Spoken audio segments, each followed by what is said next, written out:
یعنی اتنا محبت کا اظہار کرتے تھے اور اتنی پہچان تھی ان کی، لیکن قرآن کہتا ہے فلما جاءہم ما عرفوا کفروا بہ فلعنۃ اللہ علی الکافرین۔ پہلے بڑا چرچا کرتے تھے، لیکن جب رسول پاک صلی اللہ علیہ وسلم تشریف لائے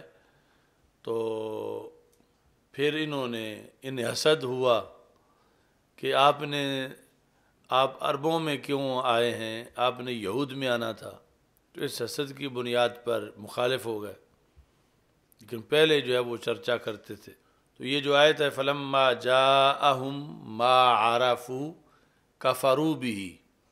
فلما جاءہم ما عرفوا کفروا بہ، یہ آیت بھی ان مقامات میں سے ہے جس کا ہم نے طالب علمی میں طاہر القادری کا رد کیا تھا اس پر۔ فلما جاءہم ما عرفوا، اس نے ما عرفوا کو اپنی کتاب میں فائل بنایا تھا کہ جب آئے ان کے پاس وہ جن کو وہ پہچانتے تھے، ما عرفوا، تو آگے کفروا بہ، انہوں نے انکار کر دیا۔ تو جب کہ جو ہے وہ، یعنی اگر یہ ترجمہ کیا جائے، یعنی اس نے اس کا یہ کیا کہ فلما جاءہم ما عرفوا کفروا بہ، یعنی ما جو ہے وہ اس نے نافیہ بنایا اور فاعل جو ہے وہ پچھلی ضمیر کو سمجھا۔ فلما جاءہم، جب رسول پاک صلی اللہ علیہ وسلم ان کے پاس آئے،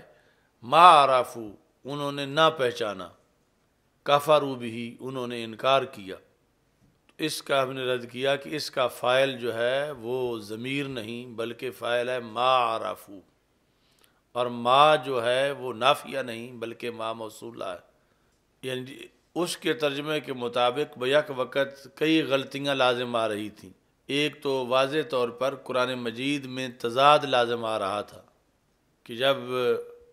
ما نافیہ بنایا جائے تو پھر یعرفونہ کما یعرفون ابناءہم، اس کے ساتھ اس آیت کا ادھر تو یہ ہے کہ وہ رسول پاک صلی اللہ علیہ وسلم کو یوں پہچانتے تھے جیسے اپنے بیٹوں کو پہچانتے تھے، یعنی انہیں اس بات کا یقین تھا یقیناً یہ وہی ہیں جن کا پہلے کتابوں میں ذکر ہے،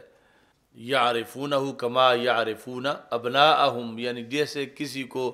اس کے گھر پیدا ہونے والے بیٹے کا علم ہے کہ یہ میرا بیٹا ہے، میرے گھر میں پیدا ہوا ہے، اتنی پکی ان کو پہچان تھی رسول پاک صلی اللہ علیہ وسلم کے بارے میں۔ لیکن یہ ایک علیحدہ بات ہے کہ جاننا اور ہے اور ماننا اور ہے، یعنی جانتے تو تھے مگر مانتے نہیں تھے، تو جاننا کام نہ آیا۔ تو اس ترجمے پر جو ہے وہ خود آیت سے ٹکراؤ پیدا ہوتا ہے کہ ما عرفوا اور یعرفونہ بالکل مقابلے میں ہے، اور بات دونوں جگہ یہود کی ہے، انہوں نے نہ پہچانا، اور قرآن کہتا ہے وہ پہچانتے ہیں، اور پہچان بھی بہت زیادہ ہے، کما یعرفون ابناءہم۔ تو دوسرا جو ہے وہ یہ ہے کہ جس وقت اس ما کو نافیہ بنایا جائے گا، فلما جاءہم ما عرفوا،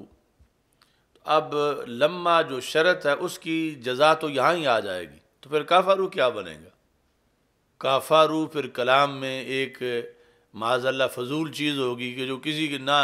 شرط ہے نہ جزا ہے۔ تو جس وقت جو اصل میں ہے ترکیب فلما جاءہم ما عرفوا، یہ اللہ جی کے معنی میں ہے اور صلہ موصولہ مل کے فاعل ہے کہ جب آئے وہ جنہیں وہ یہود پہچانتے تھے تو کیا ہوا؟ کفروا بہ، انہوں نے انکار کیا۔ تو اب شرط اور جزا پورا جو ہے وہ ترکیب بھی مکمل ہوگی، اور قرآن میں تعارض بھی نہیں آئے گا۔ تو یعنی اتنا اہم ہے ترکیب جان کے ترجمہ کرنا، اور یہ سارے امور جو ہیں وہ ترجمے میں سامنے رکھنا۔ تو یہ حضرت صاحب اس زمانے کے گرے ہوئے ہیں، فلما جاءہم ما عرفوا کفروا بہ، اور پھر ہم نے جو ان کی غلطیاں نکالی تھیں وہ پرانے نسخوں میں وہ تھیں، پھر عرفان القرآن میں انہوں نے وہ تبدیلیاں کی بہت سی جگہ پہ، ہمارے پاس وہ دونوں ہیں، پہلے بھی اور پچھلے بھی جو بعد والے ہیں۔ یعنی پہلے تو عرفان القرآن نہیں تھا، وہ ویسے عام کتابوں میں اس کا ترجمہ تھا، یعنی جب آیات تقریر میں یا تحریر میں آتی تھی تو اس کا۔ بعد میں پھر عرفان القرآن چھپنے کے بعد کی غلطیاں تھیں، اور پھر اس کے بعد کے جو نسخے ہیں ان میں اس اصلاح کا بھی ثبوت موجود ہے، یعنی انہیں ہمارا شکر گزار ہونا چاہیے کہ ہم نے ان کی غلطیاں نکالیں تو پھر انہوں نے اصلاح کی۔ یعنی وہ ترجمہ کیا ہوا تھا وہابیوں والا، نس اللہ فناسیہم، وہ اللہ کو بھول گیا اور اللہ ان کو بھول گیا، یعنی بھول کی نسبت جو ہے وہ اللہ کی طرف کی ہوئی تھی۔ اس طرح کے کئی مقام تھے۔ تو بہرحال یہ جو یہود کی طرف سے ذکر آیا کہ وہ تذکرہ کرتے تھے کہ رسول پاک صلی اللہ علیہ وسلم کی آمد ہوگی، تو جب سرکار تشریف لائے تو یہود تو محروم رہے الا ماشاء اللہ، یعنی اکثریت جو یہود کی تھی، چند لوگ ان میں سے حضرت عبداللہ بن سلام رضی اللہ تعالیٰ عنہ اور باقی جو سب مخالف سمت میں چلے گئے۔ تو یہ انصار کو فائدہ ہو گیا ان کے ذکر کرنے کی وجہ سے کہ یہ پھر آئے اور انہوں نے کلمہ پڑھا۔ باقی ایک وضاحت اور بڑی اہم ہے لفظ انصاری کی بنیاد پر، کیونکہ اس پر شارحین نے لکھا، وہ یہاں تو حوالہ نہیں ہے، وہ آگے حوالہ ہے، کہ جب کہا جاتا ہے وَكَانَ انصاریًا تو اس کے دو مطلب ہوتے ہیں۔ یعنی ایک مطلب تو یہ ہے کہ جب انصاری بھی ہے تو پھر صحابی بھی ہے، یعنی انصاری ہونا اور صحابی ہونا اس مطلب میں لازم و ملزوم ہے۔ یعنی وہ وہاں پر انصاری جو ہے وہ لغوی طور پر جو نصیر کی جمع ہے، اور پھر جو اصطلاحی یعنی انصار رسول علیہ السلام ہے اس بنیاد پر اسے انصاری کہا جا رہا ہے۔ تو پھر وہ صحابیت اور انصار ہونا یہ اس معنی میں، یعنی مطلب یہ ہوگا کہ صحابہ تو مہاجرین بھی ہیں، لیکن وہاں پر جو ہے وہ عموم خصوص مطلق کے لحاظ سے کہ جو بھی انصاری ہوگا وہ صحابی ضرور ہوگا، لیکن جو بھی صحابی ہے ضروری نہیں وہ انصاری بھی ہو، کبھی ہوگا کبھی نہیں ہوگا، لیکن جو بھی انصاری ہے اس معنی میں وہ صحابی ضرور ہے۔ مگر ایک اور بھی قسم ہے کانا انصارین، اس کا مطلب یہ ہے کہ وہ انصار کے قبیلے کی طرف منسوب ہے، یعنی قبیلہ اس کا وہ ہے جو انصار کا قبیلہ ہے، لیکن کلمہ اس نے نہیں پڑھا، قبیلہ اس کا انصار والا ہے، یا اوس اور خزرج۔ یعنی جب کلمہ پڑھا تو ضروری تو نہیں تھا کہ ہر فرد نے پڑھ لیا، ان قبیلوں کے ہر فرد نے پڑھ لیا، تو بعض ایسے تھے کہ جنہوں نے کلمہ نہیں پڑھا، لیکن جب ان کا جو تذکرہ ہوتا تھا یا حدیث میں ذکر آ جاتا ہے تو وَكَانَ انصاریًا، یہ ان کا قبیلہ اوس تھا، قبیلہ خزرج تھا، تو اس بنیاد پر ان کو بھی انصاری کہہ دیا جاتا تھا۔ تو ان لوگوں کے لحاظ سے بعض جگہ احادیث میں ایسی چیزیں ہیں کہ جہاں پھر اعتراض ہوتا ہے کہ یہ بات فلان سے ثابت ہوئی اور وہ تو انصاری اس کا لکھا ہوا ہے، تو پھر انصاری ہو کے اس نے یہ بات کس طرح کی؟ مثلا وہ جو حدیث شریف ہے جہاں پر حضرت زبیر رضی اللہ تعالیٰ عنہ کے ساتھ ایک انصاری کا جھگڑا ہے کھیت کو پانی لگانے کے لحاظ سے، یہ بخاری شریف میں، تو وہاں پر یعنی یہ ہے کہ جب بارش ہو تو جو پانی بہہ کے نیچے آئے تو جس کی پہلے زمین ہے وہ پہلے لگائے، جس کی بعد میں ہے وہ پہلے سے جب پانی فارغ ہو تو پھر وہ لگائے، بعد میں اس کی باری ہوگی۔ تو پہلے پلاٹ جو تھا، پہلی تھی وہ حضرت زبیر رضی اللہ تعالیٰ عنہ کی تھی، اور بعد میں اس انصاری کی تھی۔ تو اب حضرت زبیر رضی اللہ تعالیٰ عنہ کا حق مقدم تھا، اور پھر یہ قانون تھا کہ جو کنارے ہیں وہاں تک پانی جو ہے وہ پہنچ جائے تو پھر اگلے کو دیا جائے۔ تو وہ ابھی یعنی وہاں تک پہنچا بھی نہیں تھا جتنا ان کا حق تھا، تو اس نے پہلے کہنا شروع کر دیا کہ تم اب پانی کو چھوڑو۔ تو فیصلہ رسول پاک صلی اللہ علیہ وسلم کا یہ تھا کہ ابھی ان کا حق ہے، اور یہ تو اس نے یعنی یہ لفظ بولے اس موقع پر کہ دیکھو اپنے پھوپھی کے بیٹے کی حمایت کر رہے ہیں، میرا حق مارا جا رہا ہے۔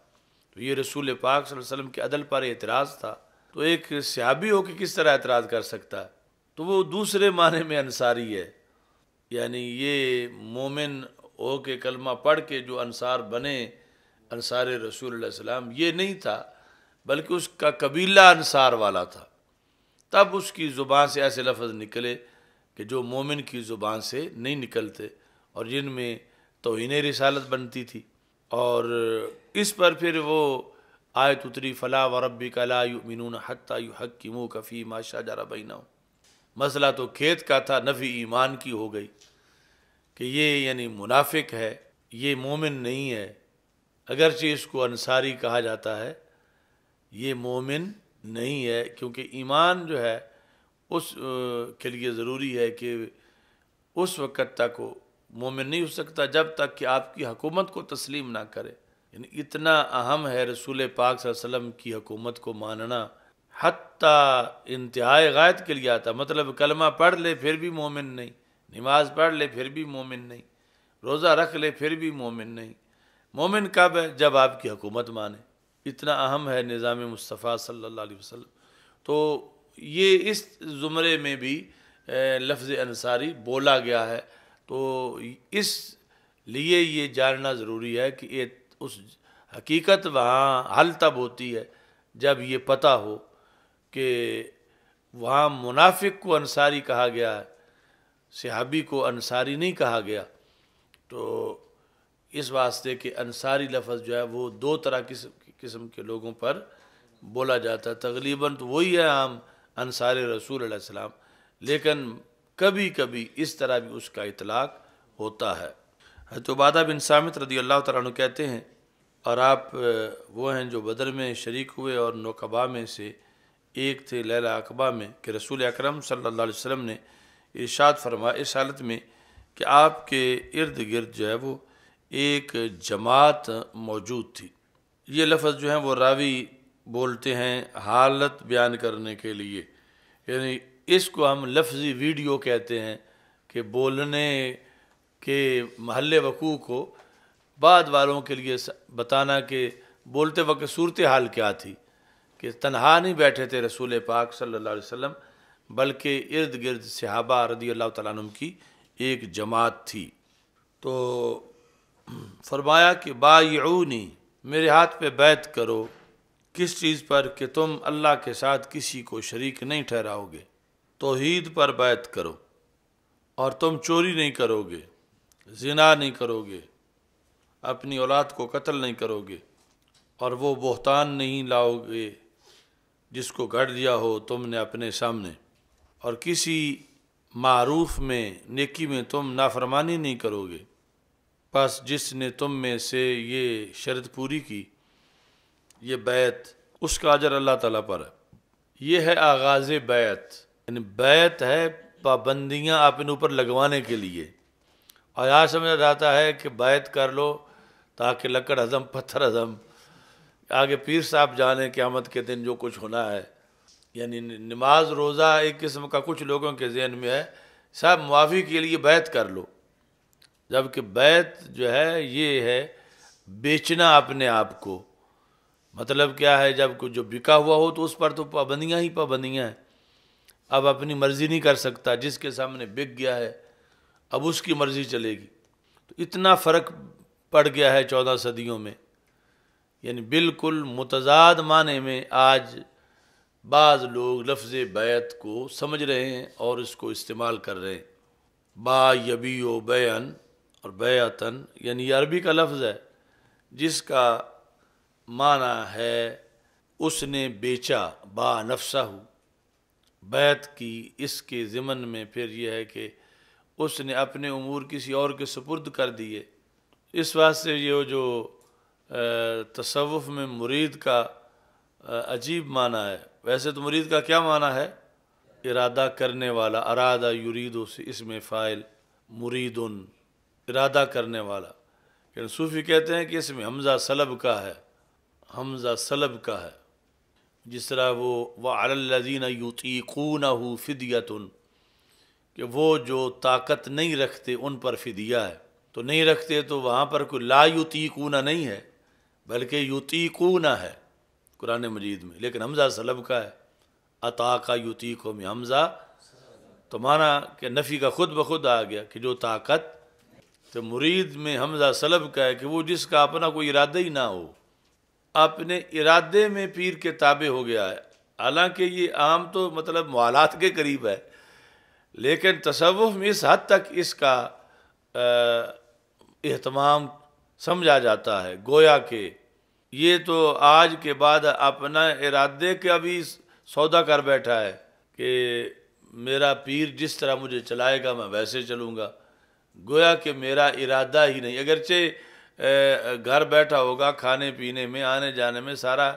ارادہ تو اس کا اپنا ہے، لیکن بعض مین امور کے اندر وہ اپنا ارادہ بھی بیچ بیٹھا ہے، یعنی اپنے ارادے والا حق اس سے وہ خود دستبردار ہو گیا ہے کہ میں ادھر جاؤں گا بڑے امور میں جدھر میرا پیر جائے گا، میں دین کے معاملات میں وہ جو کہیں گے میں ویسے کروں گا، میں داڑھی رکھ لوں گا، میں امامہ باندھوں گا، میں نماز پڑھوں گا، یہ وہ یعنی اہم امور کے اندر اب یہ اپنا اس کا تو کوئی اپنا ارادہ ہی نہیں رہا، تو اس بنیاد پر پھر وہ جا کے شیطان کے حملوں سے بہت زیادہ بچتا ہے کہ جب وہ سمجھتا ہے کہ میرے ارادے کا کنٹرول میرے پیر صاحب کے پاس ہے، اور پیر صاحب جو ہے ان کا موقف واضح ہے اس سلسلہ میں کہ وہ نمازی ہیں، وہ یہ کام کرتے ہیں، یہ تسبیحات ہیں، یہ وظائف ہیں، تو پھر اس طرح اپنے آپ کو جو وہ پیر صاحب جن کا تقویٰ پارسائی پہلے ایک حقیقت ہے، تو ان کے ساتھ اس کے ارادے کی جب یوں یہ اٹیچ ہو جاتا ہے تو پھر یعنی وہ بہت زیادہ اس کے لیے حفاظت کا باعث بنتا ہے۔ مرید اس معنی میں حمزہ سلب کا جو ہے تو یہ ہے یعنی بیعت اور اپنے آپ کو بیچنا کسی کے آگے۔ باقی جو ہے وہ اسلام میں ہر بندہ جو کلمہ پڑھتا ہے وہ اس کے ذریعے ایک بیعت ہو جاتی ہے، ایک حلف ہے اللہ کے سامنے، اور بیعت ہے رسول اکرم صلی اللہ علیہ وسلم سے، جو ظاہر میں سامنے تھے انہوں نے تو ہاتھوں میں ہاتھ دے کے بیعت کی، اور آج جو مسلمان ہے اس نے کلمہ پڑھ کے بیعت کی ہوئی ہے رسول پاک صلی اللہ علیہ وسلم سے۔ اب اگر یہ کسی پیر کے ہاتھ میں ہاتھ نہ بھی دے بطور مثال، تو پھر بھی تو اس پر سب کچھ لازم ہے کہ یہ شرک نہیں کرے گا، یہ زنا نہیں کرے گا، جتنی چیزیں یہاں مثلا ذکر ہیں سب اس پہ لازم ہے۔ اگرچہ اس نے کوئی کسی طرح کی وہ زمانہ تو پائی نہیں ہے اور آج کسی کو مرشد بنایا نہیں ہے، تو یہ نہیں ہوگا کہ یہ سمجھے مجھے چھٹی ہے کہ میں نے کوئی حلف اٹھایا ہوا ہے۔ جس نے کسی پیر کے سامنے حلف اٹھایا اس کو تو پابندی وہ کرے، میں نے تو کوئی حلف اٹھایا ہوا ہے، تو ایسا نہیں ہے، کلمہ ہی حلف ہے کہ جب اس نے کلمہ پڑھ لیا تو یہ ساری چیزیں جو اسلام کے احکام ہیں اس پر بیعت کے بغیر بھی لازم ہے۔ اصل بیعت جو ہے وہ من وجہ ایک آسانی بھی ہے اور ایک آسرا ہے بندے کے لیے کہ چیزیں تو ساری پہلے بھی لازم تھیں، یہ جو پیر صاحب ہیں درمیان میں ان کو اس نے درمیان میں ضامن بنا لیا ہے اللہ کے دربار میں کہ میں ان کو بطور ضمانت پیش کر رہا ہوں، میں پابندی کروں گا۔ فرض تو پہلے بھی تھی نماز، جب بیعت ہوا تو اس نے پیر صاحب کو گویا کہ پھنسایا ہے زیادہ، خود اس کو آسانی ہوئی کہ پیر صاحب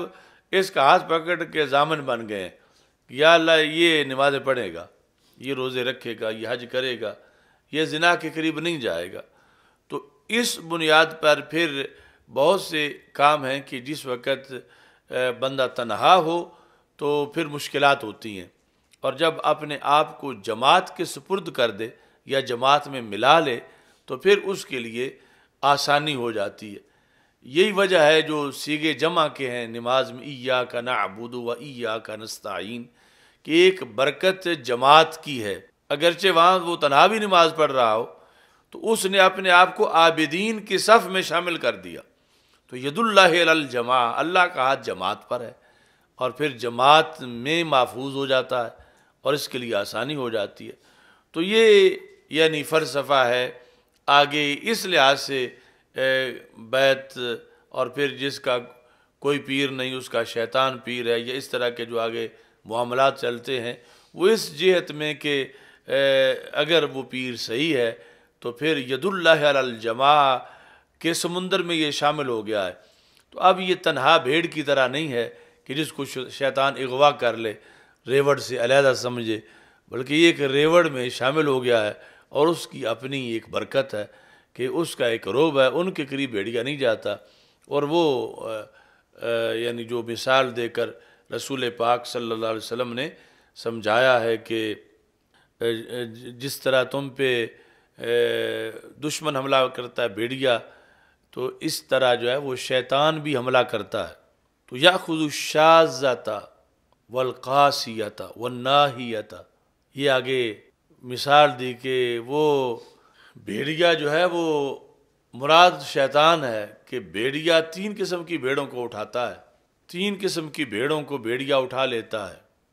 ایاکم والشیاف، گھاٹیوں سے بچ کے رہو۔ اس حدیث میں فرمایا کہ الشیطان ذئب الانسان کذئب الغنم، کہ شیطان انسانوں کے لیے بھیڑیا ہے جس طرح کہ بھیڑوں کے لیے بھیڑیا ہے۔ آگے پھر بھیڑوں کے لیے بھیڑیا کیا کرتا ہے؟ یاخذ الشاذۃ والقاسیۃ والناہیۃ، جو بھیڑوں کے لیے بھیڑیا ہے وہ بالعموم، شاذ و نادر تو ہو سکتا ہے ریوڑ سے بھی کوئی اٹھا لے، لیکن عموماً اس کی یہ عادت ہے کہ وہ تاڑتا ہے کہ ریوڑ سے علیحدہ بھیڑ کون سی نظر آتی ہے۔ یعنی ریوڑ کا ایک روب ہے بھیڑیے پر بھی، تو ریوڑ کے قریب نہیں آتا۔ ریوڑ میں جیسی کیسی ہوں، ریوڑ کی برکت سے بچ جاتی ہیں، تو جو علیحدہ ہوتی ہے اسے وہ پکڑتا ہے، اور پکڑ کے پھر جو ہے وہ اس کو موت کے گھاٹ اتار دیتا ہے۔ یہ رسول پاک صلی اللہ علیہ وسلم نے جماعت کے ساتھ رہنے کی برکت بیان کی کہ مسلمان ان تینوں بھیڑوں میں سے کسی بھیڑ کی طرح نہ بنے، بلکہ جماعت کے ساتھ رہیں۔ جو مسلمانوں کی جماعت ہے اس کی برکت سے کمزور بھی منزل پہ چلا جائے گا، اور اگر بڑا شاذور ہو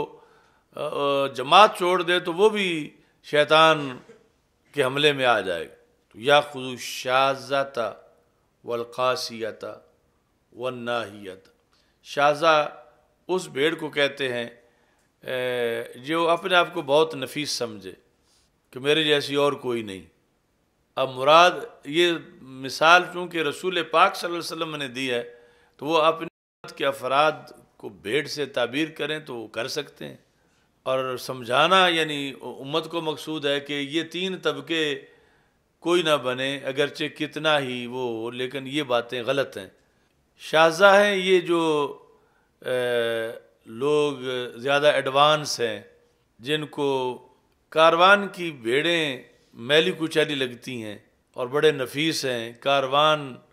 سے ان کو سمیل آتی ہے۔ اب یہ کس طرح کے یہ مسلمان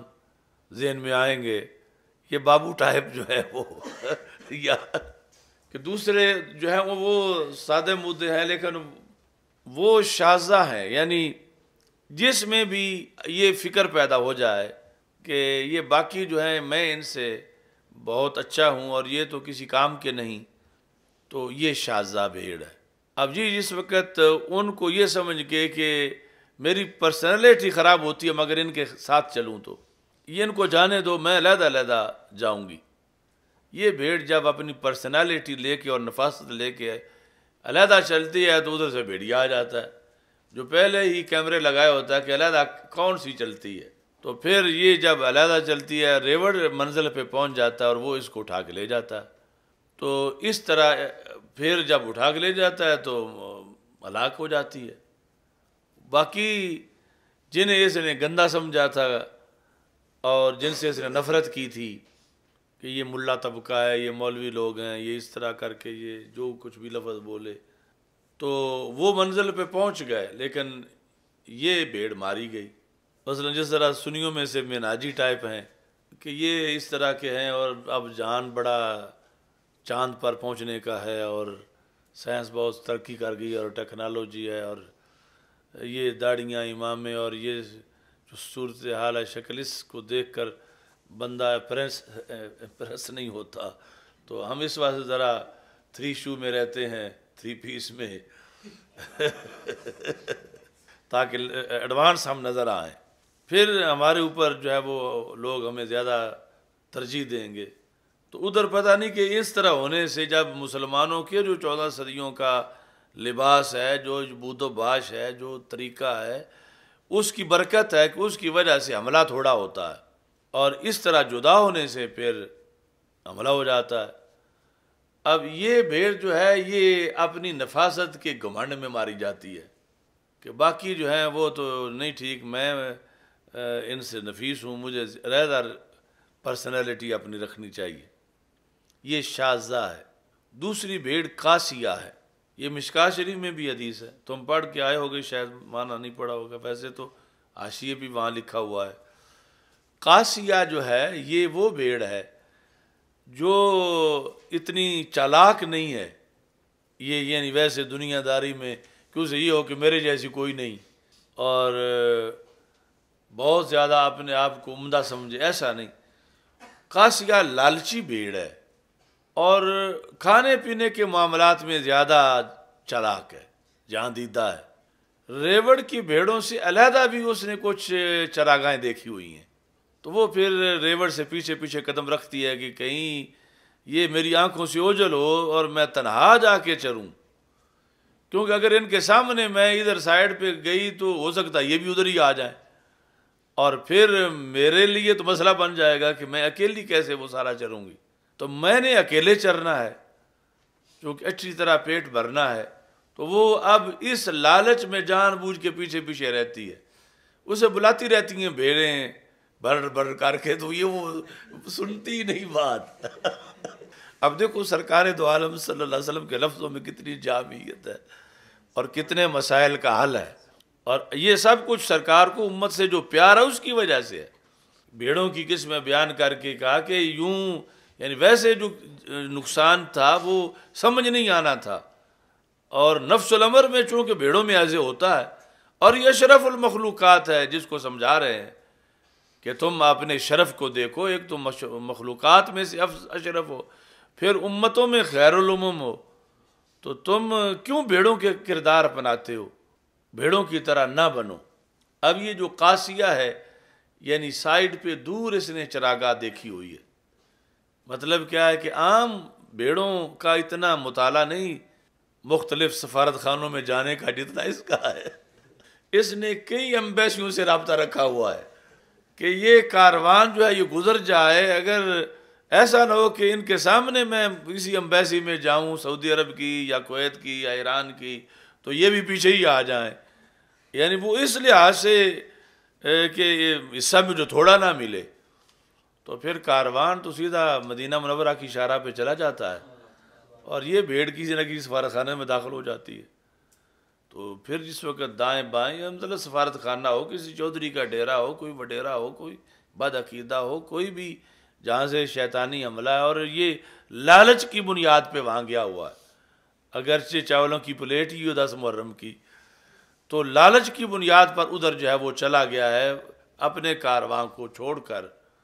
تو پھر رسول پاک صلی اللہ علیہ وسلم فرماتے ہیں کہ اس کو بھی پکڑ لیتا ہے شیطان، یعنی اب اس کی وہ سیکورٹی نہیں رہی، یہ سیکیور نہیں ہے کیونکہ کارواں سے جدا ہے۔ کارواں ید اللہ علی الجماع، وہاں کہ اللہ کا ہاتھ ہے، اگرچہ بندے کمزور ہیں جیسے بھی ہیں، ہاتھ اللہ کا ہے اوپر، اور وہاں خطرہ نہیں ہے، یہ ایسا حملہ نہیں جیسے اب حملہ ہے کہ جس وقت یہ کون سی قسم تھی؟ قاسیہ، پہلے تھی شاذہ،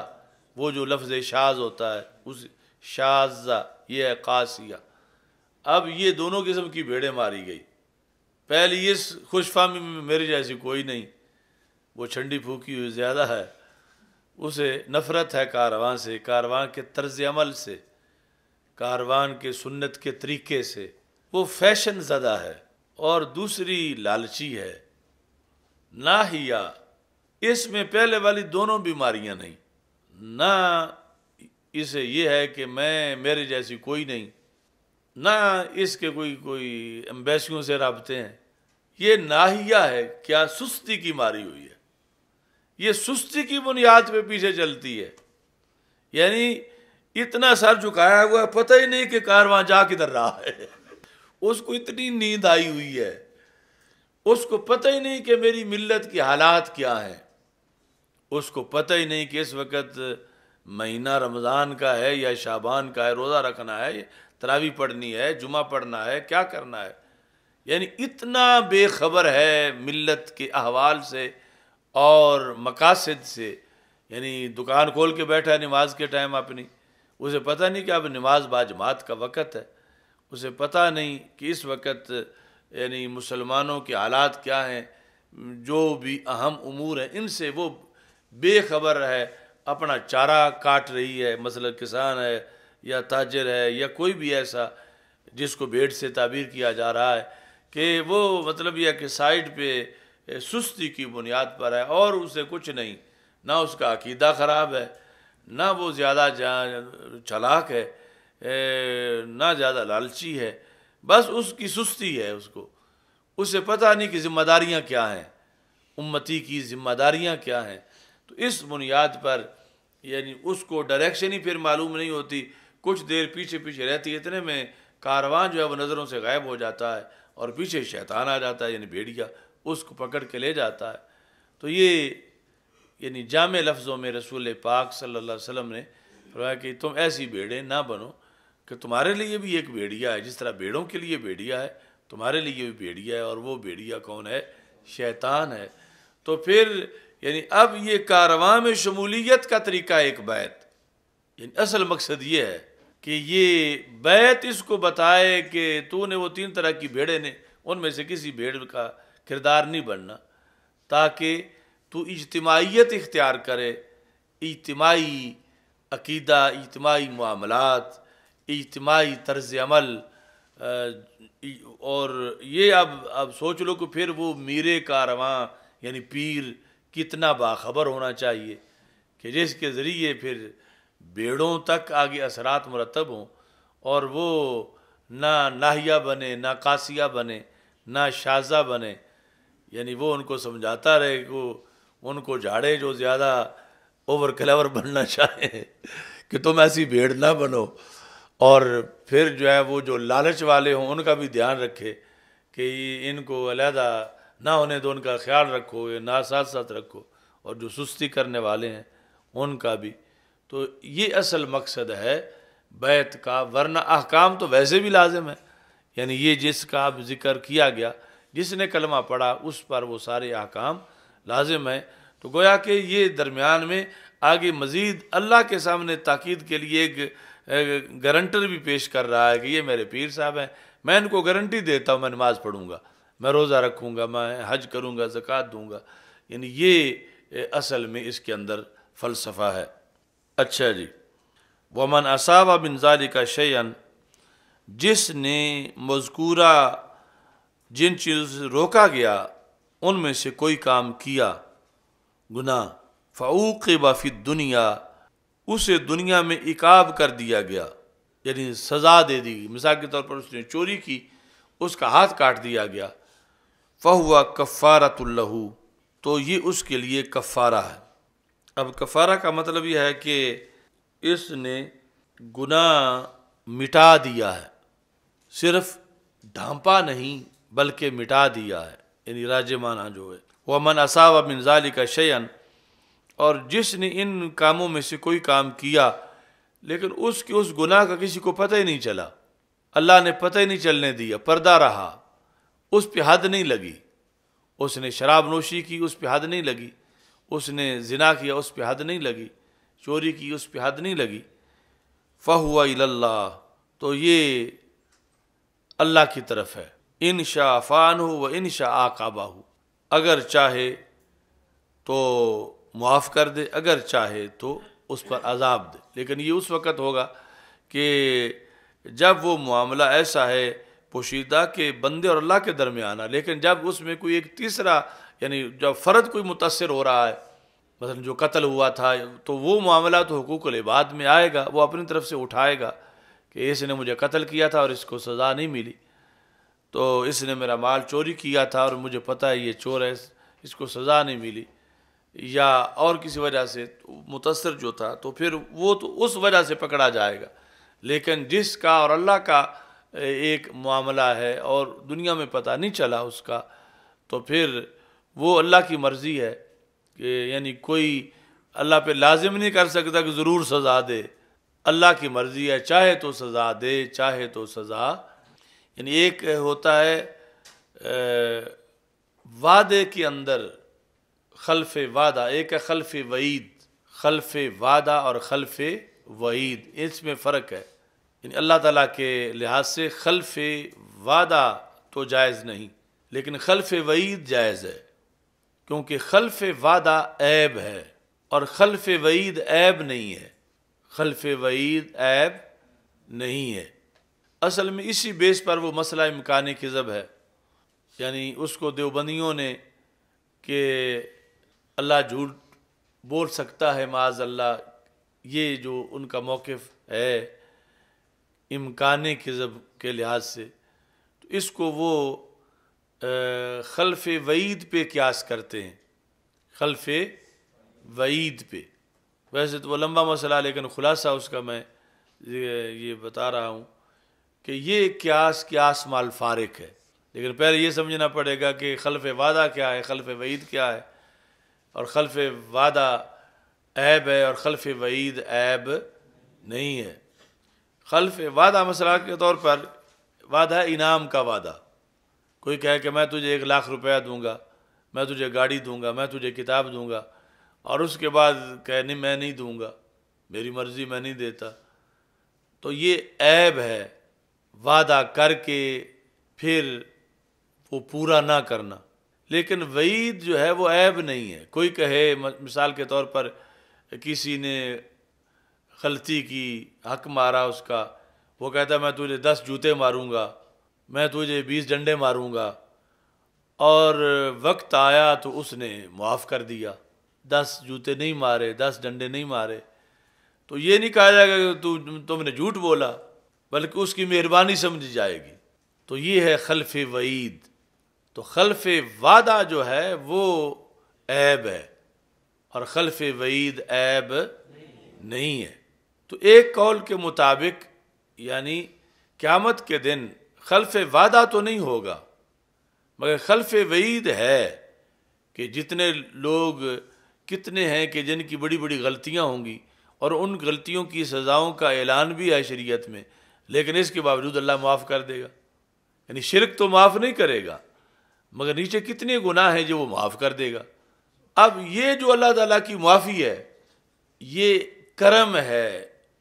یہ خوبی ہے، یہ عیب نہیں، معاف کرنا یہ عیب نہیں، یہ ہے خلف وعید۔ خلف وعید کو مہربانی سمجھا جاتا ہے، فضل سمجھا جاتا ہے۔ تو اس پر دیوبندیوں نے قیاس کیا امکان کذب کو کہ دیکھو کہا تھا کہ اللہ نے فلاں کو میں اتنی سزا دوں گا، فلاں کو اتنا میں عذاب دوں گا، اور قیامت کے دن اسے چھوڑ دیا اور اسے جہنم کی بجائے جنت بھیج دیا۔ یہ جو ایمان کے باوجود کچھ وقت کے لیے جہنم جانا ہے، یا جو مومن کی سزا معاف ہوگی اس کی بات ہو رہی ہے، وہ خلود والوں کی تو معافی نہیں ہوگی۔ تو اس کو انہوں نے سمجھا کہ پھر جب ایسا ہوگا خلاف واقعہ تو پھر یہ امکان کذب اس پر انہوں نے قیاس کر لیا۔ تو یہ قیاس مال فارق ہے، یہ اصل بات کی ہے اعلیٰ حضرت رحمۃ اللہ علیہ نے فتاوی رضویہ شریف میں کہ یہ قیاس کرنا درست نہیں ہے۔ کیوں درست نہیں ہے؟ کہ جھوٹ بولنا ایک عیب ہے اور ادھر مجرم کو معاف کر دینا وہ خوبی ہے، اور خوبی پر عیب کو قیاس نہیں کیا جا سکتا، خوبی پر، فضیلت پر، فضل پر نقص کو قیاس نہیں کیا جا سکتا، چونکہ وہ اللہ ہے تو اس کے لحاظ سے ہر محمود چیز ماننا جو ہے جو اس کی شایان شان وہ ضروری ہے، اور نقص عیب سے وہ پاک ہے، اور مقیس علیہ اور مقیس کا آپس میں ایک جیسا ہونا ضروری ہے۔ تو مقیس علیہ جو ہے وہ اس کی وجہ سے تو اللہ تعالیٰ کی طرف کسی عیب کی نسبت لازم نہیں آتی جس پر قیاس کیا جا رہا ہے، اور جو قیاس جس کو کیا جا رہا ہے اس میں تو عیب کی نسبت لازم آتی ہے۔ یعنی اس میں کوئی اختلاف نہیں کہ جھوٹ بولنا جو ہے وہ ایک عیب ہے، بول سکنا بولنا سب اسی میں آئے گا۔ جس طرح کہ اس پر وہ اگر ضد کریں تو پھر لفظ ظلم سامنے لایا جا سکتا ہے کہ وہ تو تم بھی کہتے ہو کہ نہ ظلم کرتا ہے نہ کر سکتا ہے، کیونکہ جیسے ظلم کرنا عیب ہے، کر سکنا بھی عیب ہے، تو اس بنیاد پر یہاں بھی وہی قانون ہوگا۔ باقی ان اللہ علی کل شیء قدیر جو ہے، وہاں پر جو ہے وہ شے، لفظ شے جو ہے وہ کبھی مبنی للفاعل ہوتا ہے، کبھی مبنی للمفعول ہوتا ہے، کبھی شے شائی کے معنی میں ہوتا ہے، کبھی شے مشی کے معنی میں ہوتا ہے۔ شے شائن چاہنے والا اور مشی جس کو چاہا گیا ہے۔ لفظ شے دونوں طرح استعمال ہے قرآن مجید میں۔ جب یہ مفعول کے معنی میں ہوگا تو پھر ممکن کے معنی میں ہوگا، جب فاعل کے معنی میں ہوگا تو پھر اس کا اطلاق اللہ تعالیٰ پر بھی ہو سکتا ہے۔ قل ای شیء اکبر شہادہ قل اللہ، محبوب فرماؤ ایو شیء اکبر شہادہ، کون سی شے، کون سی از روئے شہادت کے بڑی ہے؟ تو جواب کیا ہے؟ قل اللہ، اللہ۔ تو مطلب کیا ہوگا کہ اللہ پر شے کا اطلاق ہوا، کیونکہ جو چیز سوال میں ہو ماخوذ وہی جواب میں ہوتی ہے۔ سمجھ آ رہا ہے نا؟ یعنی یہ پکے اصول ہیں، قرآن فہمی ہو، حدیث فہمی ہو، فقہ کی بات ہو، کہ جو چیز سوال میں ماخوذ ہے وہ جواب میں بھی ماخوذ ہے۔ سوال یہ ہو کہ کیا آپ کے پاس 10 روٹیاں ہیں، تو اب جواب میں کہتا ہے ہیں، صرف ہیں کہہ رہا ہے، اور آپ لینے جاؤ تو 10 کتابیں نکال لے، اور جب آپ کہیں کہ یہ کیا، تو وہ کہ میں نے کوئی 10 روٹیاں کہا تھا، میں نے تو صرف ہیں کہا تھا، تو آپ کہیں گے کہ جو سوال ہے وہ جواب میں ماخوذ سمجھا جاتا ہے۔ یہی کہیں گے نا کہ تم غلط ہو، تم نے تو اقرار کیا ہوا ہے، اور تم بھی یہ قانون پکا ذہن میں رکھنا، اس پر ہی تو جھگڑا ہو رہا 3 سالوں سے، 2 سالوں سے۔ تمہارے پاس 10 روٹیاں ہیں، تو روٹیاں سوال میں جب ذکر روٹیوں کا ہے تو جواب میں کتابوں کا کیسے آ گیا؟ جب صرف ہیں کہا تو مطلب انہی روٹیوں کے بارے میں ہیں کہا۔ اور یہ اصل اصول اگرچہ لوگوں کے کلام میں ہے، لیکن اصل تو کلام خداوندی میں ہے۔ ایو شیء اکبر شہادہ، ایو شیء، اور شے جنس ایو الاشیاء اکبر شہادہ، کہ اشیاء میں سے وہ کون سی شے ہے جو شہادت اور گواہی کے لحاظ سے سب سے بڑی ہے؟ تو جواب کیا ہے؟ اللہ۔ تو ثابت کیا ہوا کہ پھر اللہ بھی شے ہے اشیاء میں سے، چونکہ بات سوال تو شے کے لحاظ سے ہے نا، تو جواب میں جو آئے گا وہ شے ضرور ہوگا، جو جواب میں آیا ہوا ہے قرآن میں تو پھر وہ شے ضرور ہے۔ تو اللہ پر لفظ شے کے اطلاق کی یہ دلیل ہے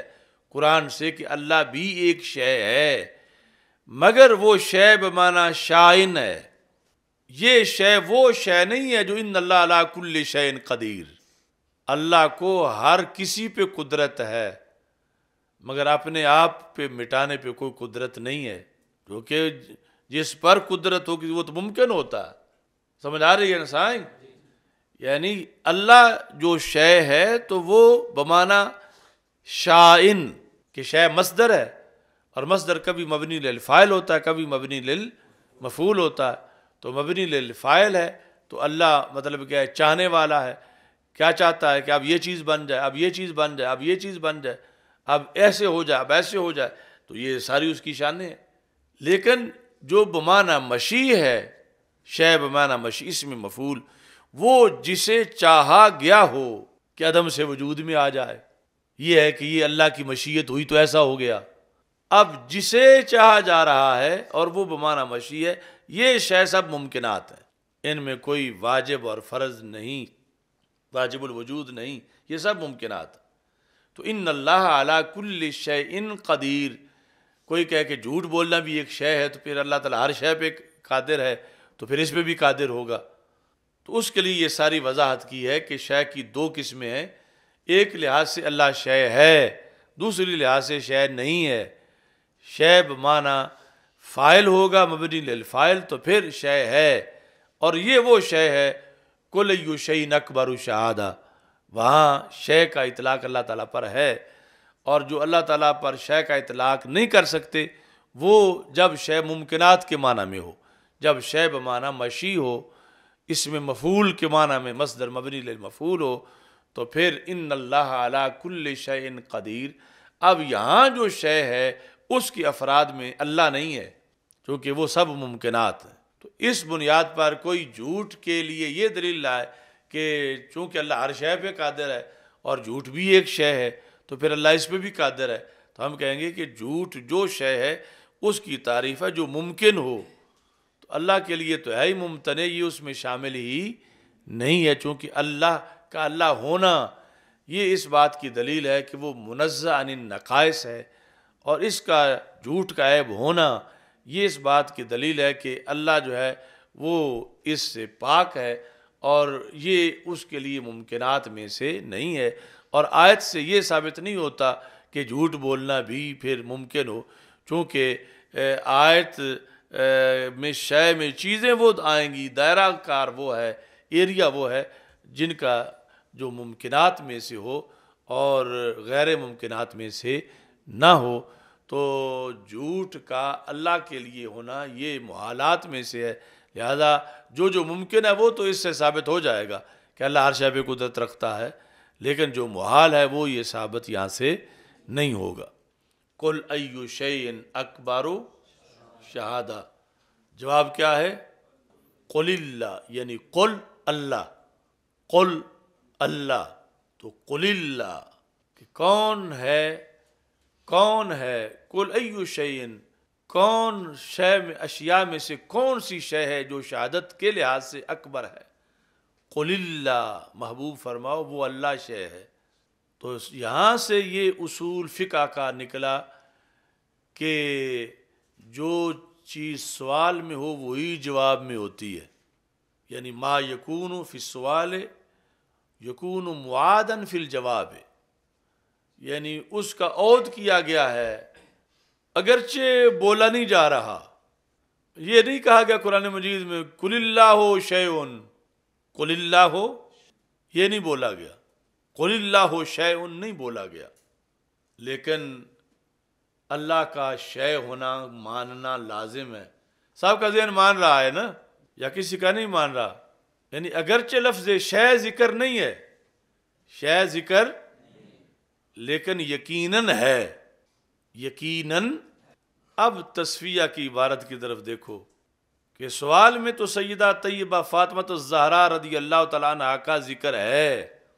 جو روافض کا اعتراض ہے کہ ان کا مانگ لینا ہی کافی تھا۔ روافض کا جو اعتراض ہے کہ چونکہ وہ معصومہ ہیں، خطا کر ہی نہیں سکتی، معصومہ کیوں ہیں؟ اس آیت کو ساتھ ذکر کیا لیذھب عنکم الرجس اہل البیت، تو لہذا صدیق اکبر رضی اللہ تعالیٰ عنہ تو غیر معصوم ہیں اور وہ معصومہ ہیں، تو ان کا مانگنا ہی یہ تھا کہ انہیں دے دیا جاتا، چونکہ معصومہ تو خطا کر ہی نہیں سکتی۔ یہ سارا سوال وہاں لکھا ہوا۔ اب جواب میں پیر میر علی شاہ صاحب نے کہا کہ آیت سے یہ ثابت نہیں ہوتا ان کا معصومہ ہونا، آیت صحیح ہے، اور پھر انہوں نے تو وہ لفظ بولے کہ یعنی جس میں آگے معافی کا ذکر ہے۔ اب یہ سارا طبقہ دیکھو کتنا اصول سے ہٹ دھرمی کر کے کہتا ہے انہوں نے سیدہ پاک کا نام کب لکھا ہے جواب میں سیدہ پاک کا تو نام ہی نہیں ہے۔ تو جو سوال ہو جواب جس کا دیا جائے، تو سوال میں جتنی قیود ہیں یا جس بارے میں سوال ہے تو وہ تو جواب میں ماخوذ ہوتا ہے۔ قل ای شیء اکبر شہادہ قل اللہ، وہاں یعنی ان کا یہ تقاضا ہے سب کے ضد کا کہ وہاں اگر یہ ہو نا قل اللہ شیء، پھر تو اللہ کو شے مانا جائے گا، لیکن اگر شیء نہیں ہے تو پھر ہم نہیں مانتے کہ اللہ شے ہے، جبکہ قرآن کہہ رہا ہے جب سوال میں شے آیا ہے تو جواب میں بھی شے ہے۔ تو جب سوال میں سیدہ فاطمہ رضی اللہ تعالیٰ عنہا کے لحاظ سے ذکر کر کے وہ سوال کر رہے ہیں تو جواب بھی تو انہی کے لحاظ سے دے رہے ہیں۔ یہ ہے ہٹ دھرمی ان لوگوں کی کہ سارے اصول ضابطے چھوڑے ہوئے ہیں، اور پھر ہم نے تو اس میں سے پھر آگے نرم کر کے اس کو بیان کیا۔ پیر صاحب نے تو لکھا کہ یہ نہیں مطلب کہ ان سے خطا نہیں ہوتی ہے، آگے اللہ معاف کر دیتا ہے، تو جو معاف کرتا ہے وہ خطا تو اور ہوتی ہے، جو خطا معافی سے زائل ہو وہ خطا تو اور ہوتی ہے، اور جس پر ثواب ملے وہ اور ہوتی ہے۔ سمجھ آ رہی ہے نا؟ یعنی پیر صاحب کے لفظ ہے وہاں پر کہ پھر اللہ تعالیٰ معاف کر دیتا ہے۔ یعنی اس آیت میں جو تطہیر ہے وہ کہتے ہیں اس کا یہ تقاضا نہیں کہ خطا ہی نہ ہو جاتی ہے مگر اللہ معاف کر دیتا ہے، اس کا اثر نہیں رہنے دیتا۔ اور ہم نے لیکن کے بعد کیا کہا کہ جب حدیث سنی تو سر تسلیم خم کر لیا، تو اب یہ لفظ دلالت کرتے ہیں کہ معافی کے بغیر جب معاملہ کلیئر ہے تو یہ وہ خطا ہے ہی نہیں، یہ تو اجتہاد والی ہے، اگرچہ پہلے بھی ذکر کیا۔ سمجھ آ رہی ہے نا سائیں؟ اس واسطے گل جی تو ٹورے مکڑی علم ایک ہی نکتہ ہے، اس کو جس طرح پھیلائیں یا جو بھی ہو، خلاصہ یہی ہے، جس موضوع کے لحاظ سے بھی بات وہاں پر پہنچ جاتی ہے۔ تو یہ یعنی یہاں جو اب یہ جتنے موضوعات درمیان میں آئے، اگرچہ یہ بخاری پڑھانے کے ڈائریکٹ موضوعات نہیں ہیں مگر دین ایمان کے لیے بڑے ضروری ہیں، خواہ وہ مسئلہ امکان کذب ہے، خواہ وہ شے کی بحث ہے، یا وہ بھیڑوں والی قسمیں ہیں یہ تمہاری پوری زندگی کا سبق ہے، اور یعنی صرف ان کو سامنے رکھ کر روزانہ آپ تعین کر سکتے ہیں کہ کہیں میں وہ 3 قسم کی بھیڑوں میں تو نہیں بڑھنے لگا۔ تو اس سے بھی مطلب شیطان سے بچاؤ، آخر سرکار صلی اللہ علیہ وسلم نے یہ لفظ تو شیطان سے بچاؤ کے لیے امت کو دیے تھے نا، کہ شیطان سے بچو، بچ کے رہو، ان الشیطان عذیب الانسان کذیب الغنم، یعنی پیری مریدی یہ وہ استادی شاگردی یہ ساری چیزیں بات کی ہیں۔ ڈائریکٹ سرکار کی حدیث کیا چاہتی ہے؟ تو حدیث تو بچاؤ کے لیے ہے کہ امت میری سنے گی تو بچ جائے گی، تو آپ نے پڑھی، آپ نے سنی، تو اب اس کا تقاضا ہے کہ آپ اس کے ذریعے سے یقیناً انشاءاللہ بچیں گے، بشرطے کہ آپ کی اس کی طرف توجہ رہے ساری زندگی، کہ کبھی بندے کو لالچ دے کے اکسایا جاتا ہے، سائڈ پہ کیا جاتا ہے، کبھی خود اس کے اندر سے ایک ایسی چیز آ جاتی ہے کہ وہ سمجھتا ہے کہ یہ ان کے ساتھ نہیں چلنا چاہیے، اور پھر علیحدگی میں وہ اس بیس پہ جو علیحدگی ہوتی ہے وہ مارا جاتا ہے، اور پھر کبھی محسوستی ہوتی ہے، تو اس کو مطلب سرکار دو عالم صلی اللہ علیہ وسلم نے قیامت تک، یہی تو ختم نبوت ہے کہ ایسے کردار قیامت تک ہر صدی میں بننے ہیں، تو جب بن رہے ہوں تو میری حدیث پہنچ جائے بچانے کے لیے، انتم تنقحمون فی النار وانا آخذ بحجزکم، تم تو پتنگوں کی طرح کودنے کے لیے بالکل تیار ہو گئے تھے، میں نے تجھے کمر سے پکڑ کے پیچھے ہٹا لیا، یعنی میری حدیث پہنچ گئی اور اس حدیث نے تمہیں بچا لیا۔ تو اس طرح یہ ساری چیزیں، اور پھر یہ جو اصول فقہ ہیں یہ ویسے کوئی وحی نہیں اتری ہوئی، خواہ وہ تفسیر کے اصول ہوں یا حدیث کے، تو اسی طرح قرآن سے ماخوذ ہیں۔ اب یعنی یہ اصول اصل فقہ میں پڑھایا جاتا ہے، اور بعض دوسرے علوم میں بھی، معنی بیان بدیع کے اندر بھی، اور منطق میں بالخصوص، کہ جو سوال میں ہو وہ جواب میں ماخوذ ہوتا ہے، پھر جو سوال میں قیود ہوں وہ جواب میں وہ قیود ماخوذ ہوتی ہیں، تو اصل ماخذ ہم نے اس کا قرآن سے تلاش کیا۔ اب کس کی مجال ہے کہ دم مارے آگے سے؟ ہے کسی کی مجال؟ یعنی قل ای شیء اکبر شہادہ قل اللہ، اب اس بیس پہ اب ان لوگوں کے پاس کوئی جواب نہیں، اس واسطے ہم کہتے ہیں کہ کوئی ایک بندہ ہمارے مقابلے میں تصفیہ کی عبارت پڑھ کے تشریح کر دے اور نیٹ پہ چڑھا دے۔ اتنے سالوں میں کسی کو پڑھنے کی کیوں نہیں سکت ہو رہی؟ سامنے قرآن ہے، جس اصول کے تحت یعنی جو پڑھے گا وہ پھنسے گا جب تک کہ اس طرف نہیں آئے گا جو جہت ہم نے اس کی بیان کی ہے۔ یعنی ہم نے تو ویسے نیچے ایک چیز بیان کی ہے، اور پیر صاحب نے جو ہے وہ اوپر بیان کیا ہے، اور توہین انہوں نے بھی نہیں کی، چونکہ تطہیر کا مطلب بیان کر رہے ہیں، اور تطہیر جو ہے وہ معصومیت نہیں ہے، معصومیت اور چیز ہے، مطہر ہونا اور چیز ہے۔ تو ہم انہیں یعنی جو انما یرید اللہ لیذھب عنکم رجس اہل البیت ویطہرکم تطہیرا، ہم انہیں اس آیت سے مطہر مانتے ہیں، ان ہستیوں کو کیا مانتے ہیں؟ اور قرآن مطہر منواتا ہے۔ تطہیر سے معصومیت یہ دھاندلی ہے روافض کی، آیا جو ہے وہ تطہیر کا لفظ ہے اور وہ مطہر کی جگہ معصوم مخذ کر لیتے ہیں۔ اس کے رد میں پیر صاحب نے لکھا کہ تطہیر کو تطہیر رہنے دو، تطہیر کو معصومیت نہ بناؤ، لہذا جانبین ہی معصوم نہیں تھے۔ تو پھر جو ہے وہ آگے ضمیر کے تعین میں حدیث کا کردار ہے، اور یہ بھی یعنی اصل ساری بحث جو ہے اگر ان کا لیا جائے موقف جو ہمارے مخالف ہیں سنیوں میں اس مسئلے میں، تو وہ سارے سپورٹر بنتے ہیں روافض کے۔ یہ روافض کی کا بیانیہ ہے کہ دیکھو سیدہ پاک تو آیت بیان کر رہی تھی، ابو بکر صدیق حدیث بیان کر رہے تھے، آیت اور حدیث کا کیا مقابلہ بنتا ہے؟ تو ان کا تو پلڑا بھاری ہے کہ وہ آیت سے اپنا موقف بیان کر رہی ہیں۔ سمجھ آ رہی ہے نا؟ یہ تم نے جو ترتیب پڑھی ہوئی ہے کہ جب ایک طرف آیت ہو اور دوسری طرف حدیث ہو تو پھر آیت کا پلڑا بھاری ہے نا۔ تو سیدہ پاک تو آیت سے استدلال کر رہی تھی کہ فدق میرا حق ہے، تو پھر مقابلے میں وہ کوئی آیت تو نہیں پیش کر رہے تھے، وہ تو تم سارے کہتے ہو حدیث ہی پیش کر رہے تھے۔ تو یہاں سے روافض زور لگاتے ہیں کہ یہ تو کوئی مقابلہ بنتا ہی نہیں ہے، یہ تو آیت سے ثابت ہے، تو پھر بات تو وہی ہے جو سیدہ پاک نے کی رضی اللہ تعالیٰ عنہ۔ سمجھ آ رہی ہے انسان؟ اب اس میں وہ جو ہمارا سیمینار یہاں ہوا تھا اس میں وضاحت کی تھی کہ آیت جس مقصد کے لیے نازل ہوئی اس مقصد کے لیے آیت ہی حدیث پہ راجع ہے، مگر سیدہ پاک رضی اللہ تعالی عنہا جو استدلال کر رہی تھی اس مقصد کے لیے آیت کا نزول نہیں ہے۔ تو اب ان کی ذاتی رائے ہے کہ ایسا ہو، اور مقابلے میں فرمان رسول علیہ السلام ہے۔ تو سیدہ پاک رضی اللہ تعالی عنہا کی ذاتی رائے جس کو اجتہاد کہا جاتا ہے، اس کے مقابلے میں ترجیح تو فرمان رسول علیہ السلام کو ہے، کیونکہ سیدہ پاک رسول نہیں ہے اور رسول پاک رسول ہیں۔ اور دوسرا دھڑا کہتا ہے کہ جب معصومہ ہے تو قول معصومہ، قول فاطمہ قول رسول ہے، اور ہم کہتے ہیں قول فاطمہ رضی اللہ تعالیٰ عنہ بڑا مرتبہ ہے اس کا، مگر قول رسول نہیں ہے، کیونکہ وما ینطق عن الہویٰ یہ اسی زبان کی شان تھی۔ اب یہ کہ ہم کوئی توہین نہیں کرتے، ہم پورا دین بچاتے ہیں۔ سمجھ آ رہی ہے نا؟ دوسرے کہتے ہیں کہ یہی کہو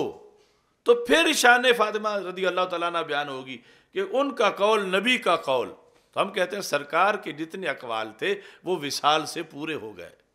اب کسی کی اتھارٹی نہیں کہ اس کا قول سرکار کے ہم پلہ ہو، اگر ہو تو پھر دین بدل جائے گا، پھر ختم نبوت نہیں ہے۔ یعنی یہ مسائل ہیں اصل، اور اس پر خود سیدہ پاک راضی ہیں کہ ختم نبوت پہ پہرا دیا جائے، اور خود سیدہ پاک اس پہ راضی ہیں کہ ان کے قول کو نبوت کا قول نہ قرار دیا جائے، کیونکہ نبوت کا قول تو قول رسول علیہ السلام ہے۔ سمجھ آ رہی ہے نا سائیں؟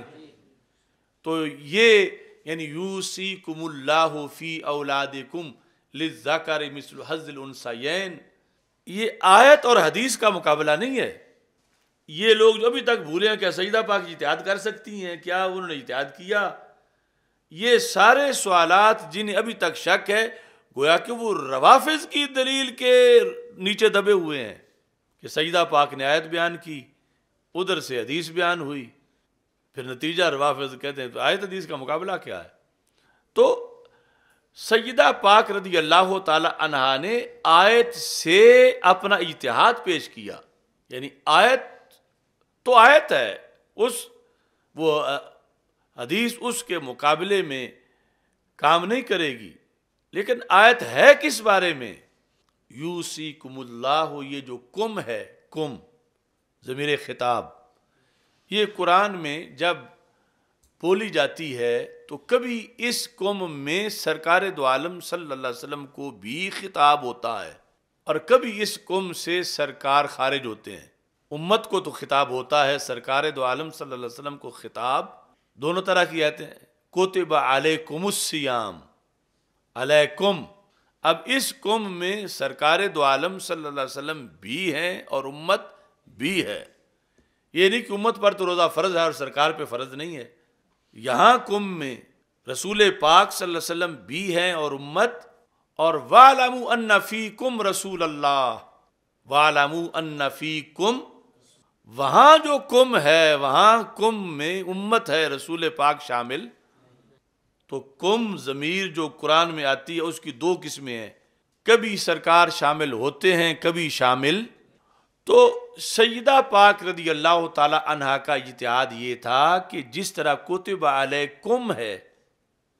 ایسے ہی یوصیکم ہے. تو پھر باقی لوگوں کی جب وصال ہو تو ان کی اولادوں کو ورثہ ملتا ہے. یوصیکم اللہ فی اولادکم للذکر مثل حظ الانثیین. تو پھر اسی کم میں تو سرکار دو عالم صلی اللہ علیہ وسلم بھی ہے. پھر آپ کا وصال ہو گیا ہے تو پھر پیچھے میں بیٹی ہوں تو للذکر مثل حظ الانثیین کے مطابق جو ہے وہ پھر ورثہ ملنا چاہیے. سمجھ آ رہی ہے؟ یعنی ان کا اجتہاد تھا کہ یہ کم وہ ہے جو کتب علیکم والا کم ہے. اور حضرت صدیق اکبر رضی اللہ تعالی عنہ حدیث سے یہ بتا رہے تھے کہ نحن الانبیاء لا نرث ولا نورث، کہ اس کم میں سرکار شامل نہیں ہے، اس کم میں سرکار شامل. اب اس کم میں سرکار کو شامل سمجھنا یہ اجتہاد سیدہ فاطمہ رضی اللہ تعالی عنہا ہے،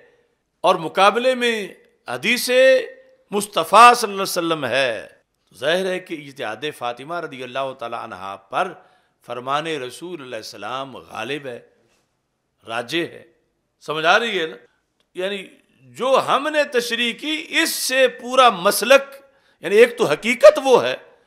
دوسرا پورا مسلک بچ اس سے سکتا ہے.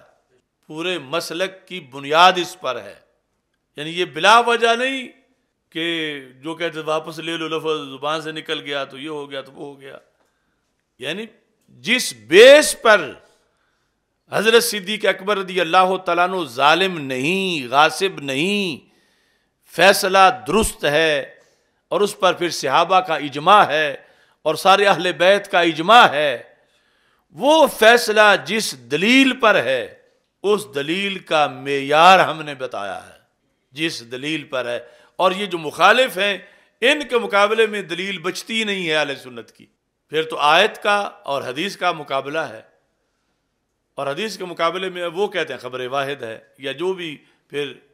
لیکن متواتر بھی ہو حدیث ہے، اور ہمارے نزدیک متواتر ہے اور حدیث حدیث ہے. اور یہ مان کے سارے کہیں کہ وہ آیت ہے تو پھر خود ہی تو یہ جواز پیش کر رہے ہیں کہ پھر ظلم ہوا معاذ اللہ، آیت بھی نہ مانی گئی اور فیصلہ غلط کیا گیا. آیت جس بارے میں ہے اس بارے میں اس کی قوت حدیث پر غالب ہے، مگر ہے کس بارے میں؟ وہ جو اپنے بارے میں بحیثیت اولاد سمجھا انہوں نے، سرکار کو وہاں کم میں شامل سمجھتے ہوئے یہ اجتہاد تھا. قیامت تک کے لیے یوصیکم اولاد کے بارے میں جو ورثہ ثابت کر رہی ہے وہ قطعی ہے ہر کسی کی اولاد کے بارے میں، لیکن اولاد رسول اللہ السلام کا اس میں ذکر نہیں ہے. یہ قوم امت کے لیے تھا، اور سیدہ پاک رضی اللہ تعالی عنہا نے سمجھا.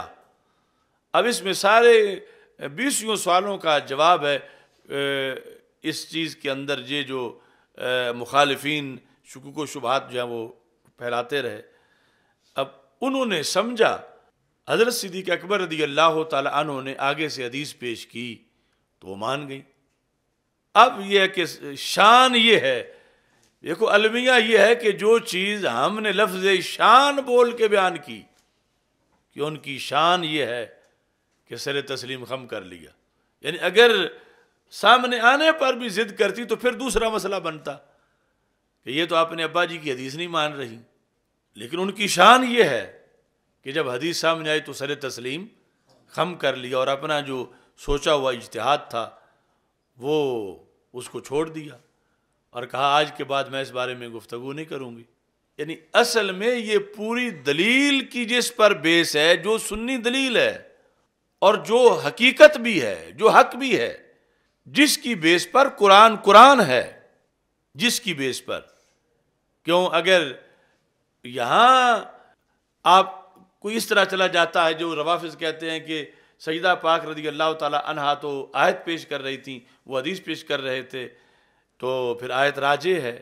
تو معاذ اللہ پھر انہوں نے ظلم کیا. تو جب امیر المومنین خلیفہ اول ہی ظالم ہو تو ان کا اکٹھا کیا اور قرآن کیسے ہوگا؟ اور قرآن پر پھر اعتراض کا رستہ کون دے رہا ہے؟